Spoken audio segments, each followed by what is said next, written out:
on the game. It looked like a real battle today. It was, as expected. So I said before the game that after our home game, when we were 3-0 up at halftime, the way they came at us the second half, I already knew what a great mentality this team has, and quality as well.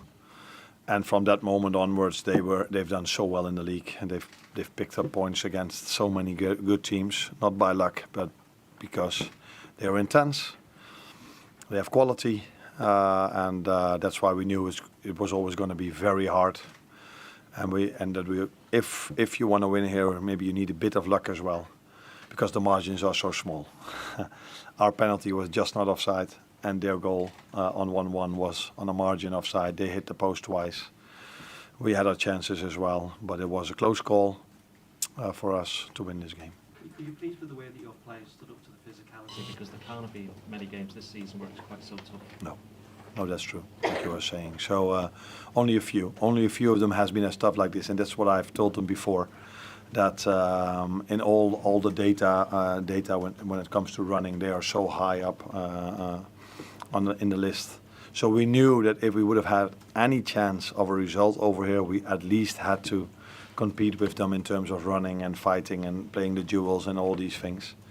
And I think that's what the players did and did today. And yeah, then having Mo Salah definitely helps in a game like this. What was the situation with Trent? The situation was that he said to me, "You have to take me off," and then he sat on the floor, and we took him off. So he felt something. I cannot tell you exactly what and how bad it is, of course, because we are 1 hour after the game. But it's never a good sign if a player is asking for a substitution.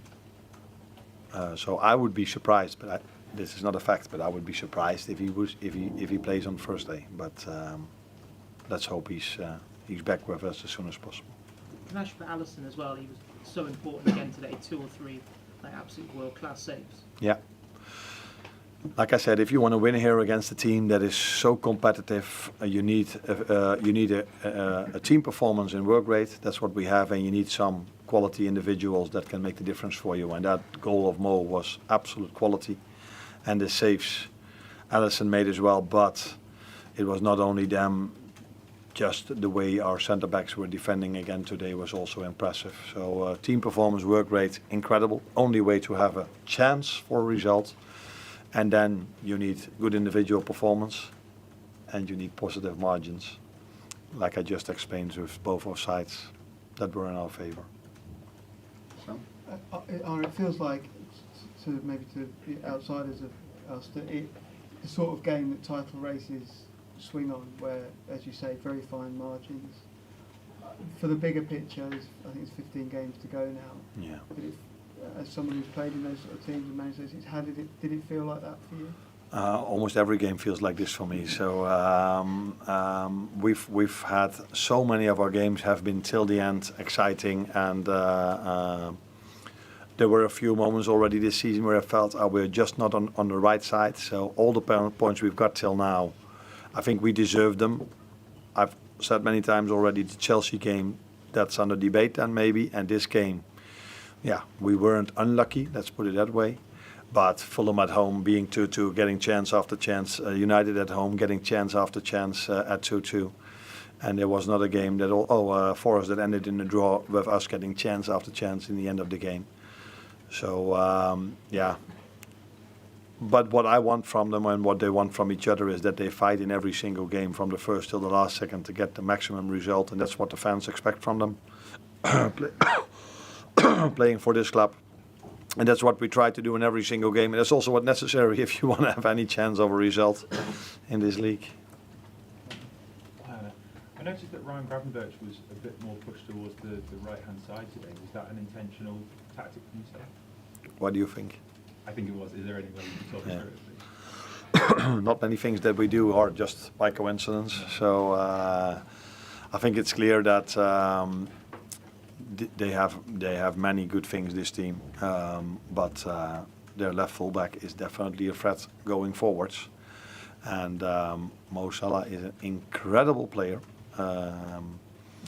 but his main strength is not following the opposite fullback. Some people are laughing over here. I don't know why that is, but and I see a goal over here.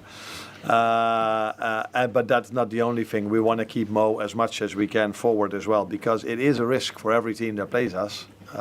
If the left fullback goes, I think it was, what game did we play? I think 1 or 2 games ago.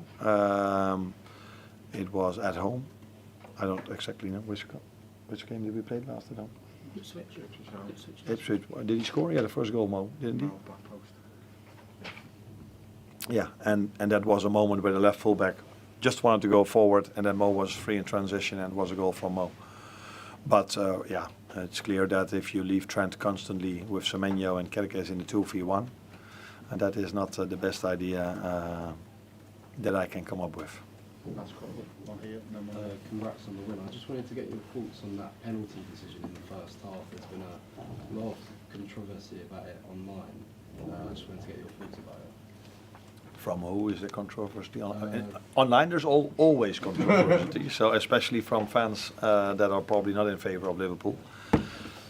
The only thing I can say is, and I haven't seen it back, is that one of my players is on a clear 1v1 to the goalkeeper, and he's falling down. So either he makes a swalbe, is that an English word as well? Swalbe? A dive. Either he makes a dive.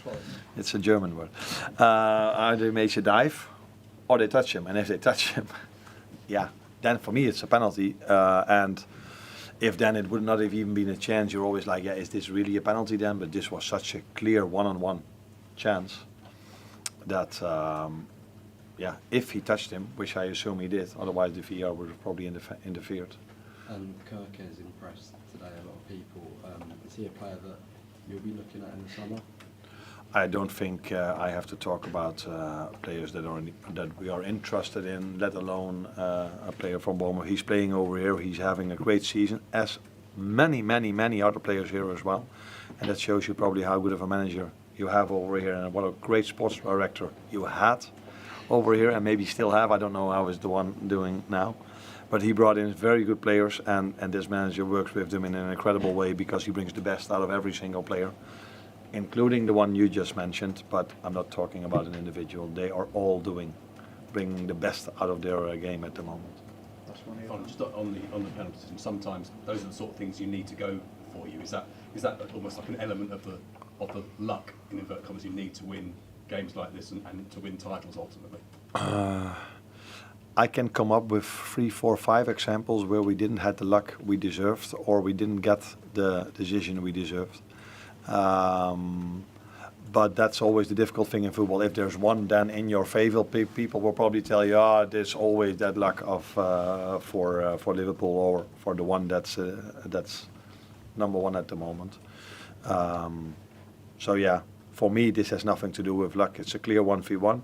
And I can tell you, if Cody Gakpo goes 1v1 to the goalkeeper, it's quite a big chance as well. Yeah, if you are then tripped, it is a penalty, and it's not like it's a penalty from a little push from a set piece, and it wasn't even a chance.